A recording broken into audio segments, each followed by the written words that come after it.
What's up, guys? The new year is officially upon us as the Braves had their first spring training workout today. Some news and notes from that, other than the fact that I love the sound of popping leather any time of day, is that Mike Soroka is progressing very well in his Achilles recovery.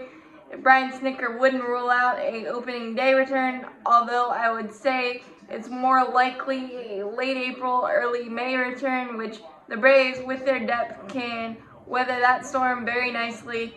And I just love Mike's new hockey flow, the Canada flair, and the Maple Maddox. Just really love that he's back and he's throwing.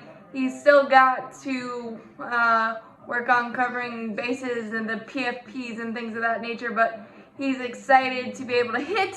I'm not necessarily excited, but hopefully everything will go well there. Charlie Morton back in a Braves uniform is a sight for sore eyes to not have to deal with the Tommy Milone, Robbie Erlin experience in the back end of the rotation, having guys like Kyle Ray and Bryce Wilson and those guys instead makes me feel really comfortable with where our starting rotation is at the moment. And Charlie Morton has already done better than Cole Hamels throwing in spring training, so that is a really good sign.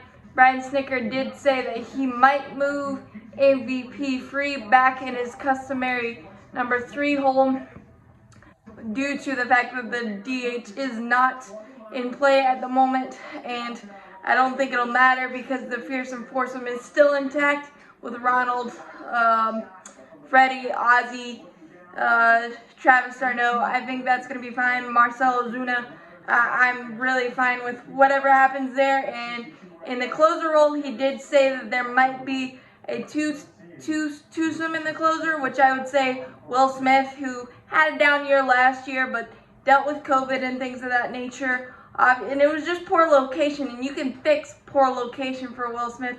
So Will Smith's probably the primary closer as of right now, and I could also see Chris Martin as well. But there's a myriad of options for the Braves in the bullpen, and I know people are upset that Mark Melancon chose San Diego, and it seemed that the Braves didn't even make an offer of because the minuscule contract of 1 year, $3 million. But let's be honest, Mark Melancon had his moments of adventures of Luke Jackson. As much as I love Mark and his energy and what he brought, it wasn't necessary. He danced through a lot of fires last year in his innings. So, and we can go younger with Arano, William Woods, Carl Edwards Jr. If those guys can be healthy, in the case of William Woods, take a step forward as being one of the big prospects, then I think we will be fine in the bullpen.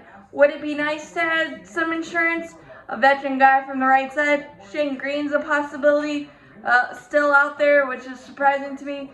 But there's a lot of good things coming out of Braves camp right now. And I know it's just starting, but new year means new opportunities, and the Braves got a lot of them, and I'm really excited. The first full workout will be tomorrow, so I will cover that as well. As always, go Braves. Braves Anatomy kicking in for year 3, and I cannot wait. As always, go Braves.